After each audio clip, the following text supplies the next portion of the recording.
Okay. Assalamualaikum warahmatullahi wabarakatuh dan selamat malam. Alright, salam sejahtera saya ucapkan kepada anda semua. So seperti biasa malam ni anda akan bersama saya Dr. Azam dalam sesi perkongsian ilmu So malam ni kita santai-santai sambil ada duduk di rumah nak tunggu waktu tidur ni, bolehlah mungkin nampak sikit manfaat belajar tentang satu jenis teh. Boleh dikatakan dalam banyak-banyak teh yang saya nak sentuh malam ni antara teh yang terbaik lah, kan, dari sudut manfaat kesihatan dia, medical benefit So sebelum saya mula ni, saya nak ucapkan menyapalah Assalamualaikum, selamat malam kepada semua yang sudi hadir. Seperti biasa kita bersiaran di dua platform, di platform Instagram dan juga Facebook So seperti biasa, saya harap malam ni ada dapat manfaat kesihatan yang dapat membantu anda mencapai kesihatan yang lebih baik, insya-Allah. Okay? So, topik malam ni adalah satu jenis teh yang terbaik yang boleh bantu anda untuk awet muda dan juga lawan sakit kronik. Sakit kronik ni bukan banyak. Sakit kronik ni maksudnya apa? Kencing manis, darah tinggi, kolesterol, apa lagi? Arthritis, kan? Kanser pun termasuk sakit kronik So, okay. So, let's go deep into the topic. So, teh yang saya nak sentuh hari ni adalah berkenaan dengan green tea sebenarnya. Teh hijau Sebab saya dah pernah sentuh sebelum ni, tapi banyak kajian data yang semakin bermunculan berkenaan dengan manfaat teh hijau ni.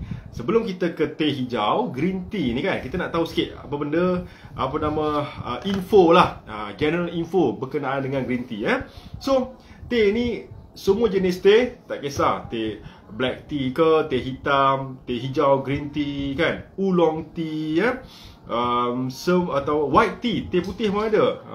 Semuanya bersumber daripada pokok yang sama. Jenis pokok teh ni Camellia sinensis. Jadi kalau kita pergi ke Cameron Highland tu kan nampak plantation teh kan. Jadi teh plantation tu jenisnya Camellia sinensis. Pokok yang sama boleh diproses menjadi berbagai jenis teh. Itu saya ingat dulu kan pokok berbeza, pokok yang sama, cara dia pemprosesan sahaja berbeza. Di mana bezanya? Okey. Perbezaan antara black tea, teh hitam, yang teh biasa kita makan tu, teh hijau, green tea, white tea dan oolong tea ni adalah terletak pada proses fermentasinya. Jadi semua teh ni dia melalui proses fermentation. Sama ada fermentasi tu sekejap je atau lama. Lagi lama proses fermentasi, lagi gelap warna teh tersebut, okey, lagi tinggi kafein. Sebab tu kalau teh biasa, teh coklat, teh hitam tu, warna dia macam gelap kan, sebab lama fermentasinya. Kalau green tea kurang fermentasinya, maksudnya diambil menggunakan pucuk muda lah. Okay. Dan bila kurang fermentasi, kafein akan bertambah kurang. So di situ kaitannya. Okay. Now, so ketiga-tiga kesemua jenis teh ni secara umumnya mempunyai manfaat kesihatan yang hampir sama. Ada manfaat kesihatan antioksidan, anti radang atau anti-inflammation, antibakterial, antiviral, semuanya ada. Tak kisah teh hijau ke, teh hitam ke, teh putih atau oolong tea, herbal tea. Tetapi ada beberapa jenis kita panggil phytochemical atau phytonutrients yang lebih tinggi berbanding dengan teh lain. Okay? So, dalam menentukan teh mana yang terbaik, ni saya rujuk ada satu functional medicine punya doktor lah. Dia membagikan 3 faktor untuk memilih teh yang terbaik untuk kesihatan. Ni kalau ikut dia lah. Nombor 1, dia kalau kita nak pilih teh, kita nak tahu dulu dia punya key antioksidan dia apa. Antioksidan yang utama dia apa. Maksudnya antioksidan ni dia punya kekuatan dia lah. Apa dia? Satu. Kemudian kalau nak pilih teh, kalau ikut doktor integratif ni, dia nak tahu kafeinnya bagaimana. Adakah sangat tinggi, sederhana tinggi atau minimum rendah kafein. Okey, nombor 2. Nombor 3, ni penting juga kita dalam memilih teh perlu juga perlu check juga kandungan apa? Kandungan heavy metal, logam berat seperti lead, mercury, cadmium, kan? Arsenic. Semua ni datang daripada mana? Daripada soil, daripada tanah yang ditanam. Unfortunately jadi itu semua perlu diambil kira dalam memilih teh. Okey? Dan perlu juga kita ambil kira sama ada teh yang kita beli tersebut terdedah dengan pesticides, dengan racun-racun serangga, pesticides, herbicides macam tu So adalah lebih baik kalau ada bajet yang lebih, anda pilih teh yang organik satu. Kemudian organik lah, organik. Maksudnya organik ni insya-Allah dijamin tiada bahan-bahan racun-racun serangga lah, pesticide. Right. So green tea. Saya nak sentuh sikit beza antara black tea, teh hitam, green tea dan juga white tea. So perbezaannya adalah cara mereka diproses. So semua teh ini diproses melalui satu proses fermentation. Lagi lama diferment, lagi gelap warna. Jadi teh black tea ni lebih lama proses fermentasi. Green tea kurang sedikit, white tea lebih kurang fermentasi. Tetapi dalam tiga-tiga teh ni adalah banyak kajian dibuat pada green tea sebenarnya. Green tea kemudian kita terus masuk ke green tea yang saya nak sentuh malam ni. Ada banyak manfaat kesihatan berkenaan dengan green tea ni. Banyak kajian dah dibuat di luar negara, di Jepun, di Korea, di Europe dan hampir semua kajian menunjukkan hasil yang lebih kurang sama. Dia ada mixed result sebenarnya, tetapi kajian awal menunjukkan satu manfaat kesihatan yang cukup baik dalam green tea. Nombor satu, manfaat daripada teh hijau ni kita terus masuk adalah ianya baik untuk kesihatan jantung, heart health. Kerana ikut kajian, dengan mengambil green tea 3 cawan sehari, satu cawan lebih kurang berapa? Lebih kurang 200 ke 300 ml lah. Kalau 3 cawan dalam berapa? 600 ml sehari. Green tea O tanpa gula, menurunkan resiko sakit jantung sebanyak 11%. 11%. So ini menurut satu kajian awal. Dan kerana apa? Kerana green tea dapat membantu menurunkan kolesterol, total kolesterol, menurunkan triglyceride, meningkatkan kolesterol baik, HDL. Dan dari mana datang manfaat ni? Ada satu compound yang cukup kuat dalam green tea ni, cukup powerful. Nama compound ni adalah polyphenol. Polyphenol inilah yang memberi kekuatan, keistimewaan dalam pada green tea ni, teh hijau. Kerana polyphenol ni mengikut kajian dia menghalang kolesterol daripada diserap ke dalam usus. Dia memperlahankan, memastikan kalau kita makan makanan yang tinggi kolesterol, kolesterol tu tidak diserap dengan cepat di usus. Jadi bila tidak diserap, kolesterol dapat dibuang melalui najis dan tinja. So nombor satu, polyphenol. Nombor dua apa lagi? Dia memudahkan lagi proses untuk badan kita, usus, perut dan usus, untuk proses pembuangan kolesterol melalui najis. So itu adalah efek nombor satu daripada teh hijau, green tea. Alright, next adalah ikut kajian, banyak kajian mengatakan bahawa teh hijau ni ada manfaat anti-cancer. Right? Anti-cancer. Istilahnya anti-carcinogenic dan anti-mutagenic. Mutagenic tu anti-cancer lah. Kerana apa? Kerana ada kajian dibuat, dia membandingkan penduduk negara di Jepun dan penduduk di negara lain. Dan kajian menunjukkan apa? Percentage pesakit kanser di Jepun sangat rendah berbanding negara-negara lain. So kajian mereka menghubungkaitkan, orang Jepun kan suka minum green tea, teh hijau. Itu macam dia punya teh yang wajib lah. Jadi sangat rendah kes kanser di Jepun, dikaitkan dengan pengambilan teh hijau ini pada masyarakat mereka. Dan memang betul pun, dalam teh hijau ada compound nama dia polyphenols. Polyphenols ni juga ada manfaat anti-cancer. Anti-cancer, dia menghalang kanser daripada berkembang biak. Dan ada sampai menyebabkan satu proses nama dia apoptosis, menyebabkan kanser tu tertekan sehingga menyebabkan ia boleh dikatakan bunuh diri lah. Macam itulah, itu istilah dia, apoptosis. Pada kajian awal. Apa lagi manfaatnya? Next adalah teh hijau baik untuk pesakit kencing manis. Yes, ini memang cukup baik kencing manis. Ada anti-diabetic effect. Nombor satu, kerana ianya membantu proses regulation blood sugar. So gula dalam darah kita dapat dibantu untuk distabilkan dengan teh hijau. Okey. Dan kerana apa? Ada satu compound nama dia EGCG, epigallocatechins. Dia epigallocatechins, EGCG lah. Dan EGCG ni mengikut kajian ia boleh ada manfaat apa? Ada potensi untuk mimik insulin. Dia boleh melakukan kerja yang sama macam insulin. So insulin kerjanya apa? Fungsi insulin adalah satu hormon. Hormon yang dikeluarkan oleh organ pankreas. Okey? Dan fungsi insulin adalah memasukkan gula ke dalam sel untuk di-convert menjadi tenaga. Okey? So tu fungsinya. Kira-kira macam carrier lah, carrier. Dan fungsi insulin pun juga banyak sebagai growth hormone dan lain-lain lagi. So EGCG ni dia mimik, kerja lebih kurang macam insulin. So dia bantulah gula dalam darah untuk distabilkan. Alright? Dan EGCG juga, epigallocatechin juga meningkatkan proses metabolisme glukos, menyebabkan badan kita lebih mudah untuk mengconvert gula menjadi tenaga, metabolisme glukos. Okey.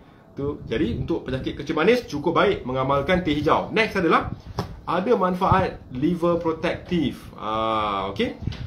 Kerana satu compound nama dia catechins ni memang mempunyai manfaat liver detox. Dia membantu untuk mencuci hati, liver detox, kan? Dan ikut kajian boleh mengurangkan risiko viral hepatitis. Now, hepatitis adalah radang hati yang disebabkan oleh viral, yang kalau seseorang itu kena viral hepatitis, risiko untuk terkena kanser hati lebih tinggi. Okay? Now, next adalah manfaat teh hijau ni juga baik untuk baik sebagai anti-obesity. Buat mereka yang ada masalah berat badan yang tidak terkawal, sangat bagus mengamalkan teh hijau ni. Kerana teh hijau ni meningkatkan proses metabolisme. Dan ada istilah nama dia thermogenesis. Thermogenesis ni proses pembakaran lemak lah. Fat burning. Dan ini akan memudahkan orang yang nak turun berat badan untuk lebih praktikal, memudahkan untuk lebih mudah seseorang untuk turun berat badan. Now, next lagi apa manfaat dia? Banyak kan? Listnya cukup banyak teh hijau ni. Baik untuk mereka yang ada masalah radang sendi seperti arthritis, osteoarthritis, rheumatoid arthritis, kan? Kerana ikut kajian manfaat antioksidan dalam teh hijau sangat tinggi. Bukan sekadar dia memberi perlindungan kepada cartilage, pada sendi-sendi cartilage di otot, sehingga menyebabkan mengurangkan risiko berlakunya arthritis, ada masalah degeneratif. So nombor satu. Dan yang nak additionalnya lagi, penambahan manfaat lagi adalah ikut kajian teh hijau juga membantu meningkatkan bone density, meningkatkan kepadatan tulang. Jadi cukup istimewa teh hijau ni, kan? Dia lawan radang sendi, di samping dia membantu meningkatkan bone density, kepadatan tulang. So sangat baik untuk anda semua yang sedang menonton ni ada masalah sakit sendi, arthritis. Amalkan teh hijau setiap hari. Antara lain ni saya cukup suka. Antara manfaat yang cukup baik daripada teh hijau adalah manfaat yang namanya anti-neurodegenerative. Penyakit-penyakit neurodegenerative ni adalah penyakit seperti Alzheimer, Parkinson, dementia, yang cepat-cepat lupa tu. Kerana ada manfaat neuroprotective dia. Dia memberi boost kepada fungsi kognitif, dia beri brain boosting benefit. Dalam efek daripada mana? Daripada EGCG juga, epigallocatechins tersebut. So mereka yang ada masalah berkaitan dengan otak, sangat-sangat baik untuk diberi teh hijau, green tea. Dan ini salah satu yang quite yang saya suka sebenarnya. Teh hijau juga ada manfaat anti-depression dan anti-anxiety. Untuk mereka yang ada masalah anxiety, depression, overthinking, kan? Sebab ada satu alkaloids dalam teh hijau ni yang dinamakan sebagai L-theanine. L-theanine ni dia banyak ada dalam dua tumbuhan je. Satu teh hijau, lagi satu chamomile tea, teh chamomile, tumbuhan chamomile. Dua ni sangat tinggi dengan compound L-theanine ni. Now, L-theanine ni lah memberi manfaat apa? Calming effect. So, dia apa nama tu? So, mereka yang ada masalah depression, anxiety, boleh ambil 2 teh ni, sama ada teh hijau atau chamomile ni, kan? Dan yang ada masalah insomnia, sukar untuk tidur, juga baik untuk mengambil teh hijau. Boleh membantu anda untuk tidur, kerana kandungan kafein dalam teh hijau memang sedikit berbanding dengan teh hitam. Okay, alright. Next apa lagi? Okay, manfaat lain daripada teh hijau adalah, okay, rupa-rupanya ikut kajian, ianya juga adalah ada manfaat anti-jangkitan virus, bakteria dan juga fungus. Okay, ikut kajian, kalau misalkan anda ada masalah diarrhea, ikut kajian yang terkini, teh hijau, okay, membantu masalah jangkitan typhoid. Typhoid disebabkan oleh apa? Satu bernama tu bakteria, kuman bernama Salmonella typhi. Salmonella typhi. So, mereka yang ada masalah diarrhea, anda boleh berikan teh hijau. Number 1, herpes simplex juga, masalah jangkitan herpes juga boleh dibantu dengan green tea. Dan juga influenza.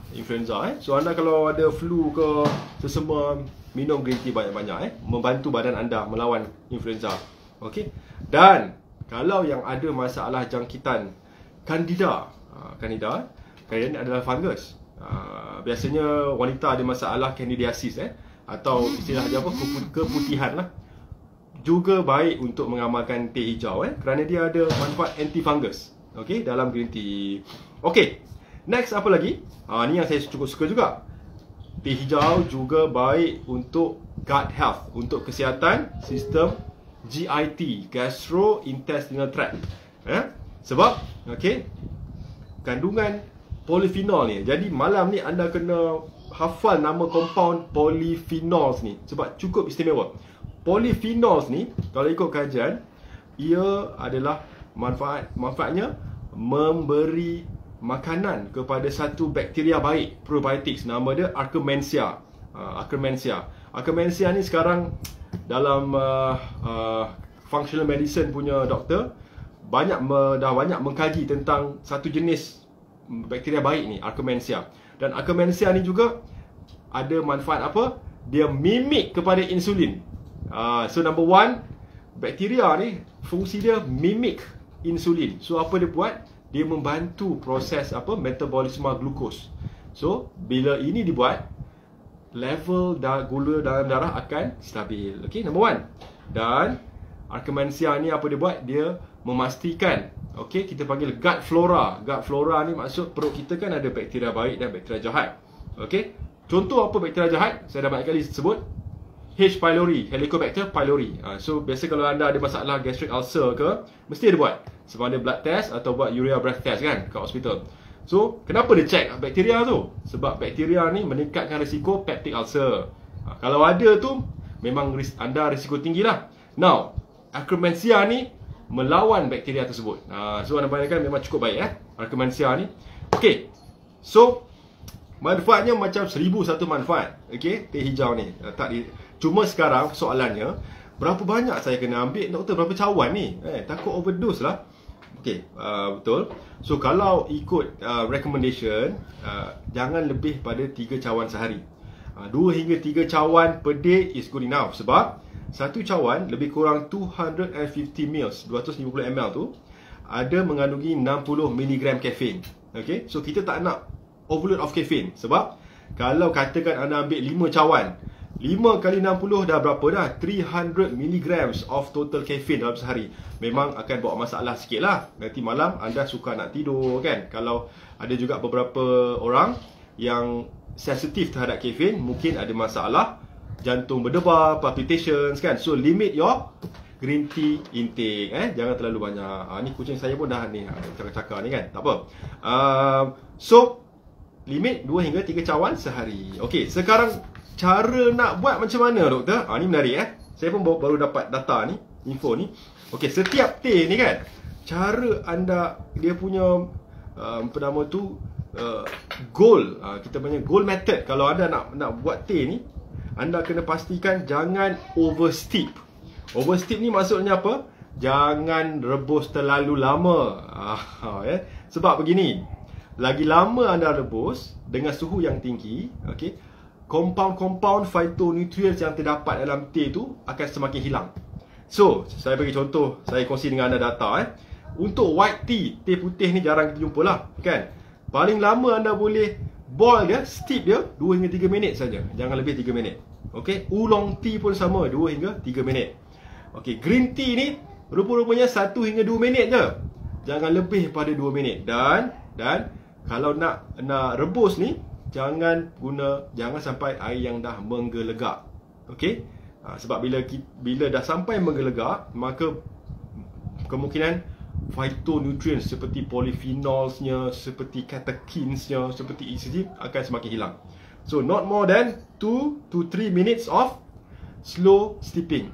And temperature jangan sampai mendidih. Alright? Okay, black tea macam mana? Black tea, teh biasa ni 3 hingga 5 minit. Jangan lebih 5 minit untuk boil. Okay, ada satu teh yang bernama pu'er. Pu'er ni teh herbal lah, Chinese kan, 5 minit. Yang menariknya, kalau anda pernah dengar lah, herbal tea dengan rooibos. Ini lebih 5 minit tak apa. Kan, rooibos dan herbal, no problem 5 minit. Tapi jangan lebih pada 7 atau 8 minit apa saja teh. Alright, so green tea, anda kena ingat, jangan lebih pada 2 minit sahaja. Dengan api yang sederhana, suhu tidak terlalu panas, jangan sampai menggelegak. Okey? Sebab anda pun perasan, contoh kalau anda letak air yang terlalu panas, warnanya akan pekat dan rasanya pahit. Perasan tak? Sebab itulah sangat penting anda mengawal suhu, okey, dan kualiti green tea anda. Okey. So, kebetulan saya ada buat green tea kat sini kita minum sikit lah kan. Anda dekat sini, saya tunjuk, saya buat demo sikit kat anda lah kan. So ini adalah salah satu green tea saya punya kegemaran lah. Brand dia anda boleh cari dekat farmasi ke apalah. Di farmasi lah banyak ada. Suka selera. So memang green tea ni jadi saya punya amalan sebenarnya. Sebab dah lama dah 3-5 tahun jugalah saya ambil minimum 1 cawan sehari. Dan ianya sangat-sangat baik. Anda akan rasa malam tidur lena kan, because of all of this phytonutrients. Minda anda lebih sharp kalau nak fokus kan. Sebab tu sangat baik green tea ni. Okey. Dan ada juga soalan, saya masih ingat ada pasien tanya saya betul, kalau tea bag ni kan, boleh ke kita pakai 3-5 kali ke kan, letak air panas balik. Alright, so kena limit juga. Soalan yang bagus.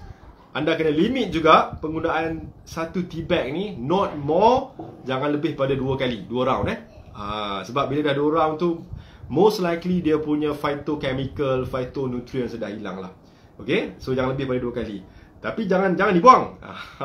So katakan anda dah buat 2 kali kan, 2 kali ni jangan buang ni. Sebab apa? Okay, sebab dalam tea bag ni pula, anda boleh gunakan sewaktu anda tidur. Sebab rupa-rupanya apa dia? Rupa-rupanya green tea ni tinggi juga dengan satu compound yang baik untuk kesihatan mata. Nama dia lutein dan zeaxanthin. So, bila anda dah pakai 2 kali, dah minum 2 kali, jangan buang dulu. Simpan untuk malam. Waktu nak tidur tu kan, anda keringkan dulu. Okey. Letak di mata anda. Ini baik untuk mereka yang ada masalah eye bag kan. Eye bag tu. So waktu tidur, dabkan dekat mata anda. Green tea bag ni lah yang dah dipakai. Baru besoknya anda tidur lah kan sekali dengan tu. Tidur saja tak ada masalah. Kan? Kalau minimum kalau anda dapat buat sejam 2 jam is good enough.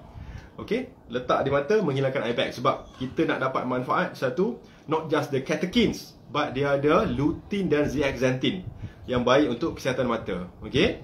Now, besoknya anda buang lah. Okay. So, kita dah fully utilize satu tea bag ni. Tak membazir lah kan. Kita buat minum, kita letak kat mata kan. Alright. So, Alhamdulillah, saya rasa malam ni sesi ni saya selesaikan dahulu. Saya harap anda dapat manfaat. Saya tak dapat nak sebut satu persatu nama anda. Tapi bagi saya sangat menghargai kerana anda semua. Semoga ilmu yang anda dapat malam ni memberi manfaat kepada anda semua. Kalau anda rasa ianya bagus, boleh share dengan sesiapa pun. Dan kalau anda berminat, besok boleh terus berganti di farmasi yang terdekat. Tapi kena ingat cari yang good quality sikit lah, yang organic. Sebab kalau yang low quality sikit ni, kena ingat dia mungkin ada trace of heavy metal, seperti saya sebut tadi lah, seperti lead, cadmium, mercury kan, arsenic, yang datang daripada mana? Daripada tanah. Alright, so Assalamualaikum, selamat malam semua, selamat berehat. Kita jumpa lagi let go dan feel good. Kata Dr. Nordin. Alright, Assalamualaikum.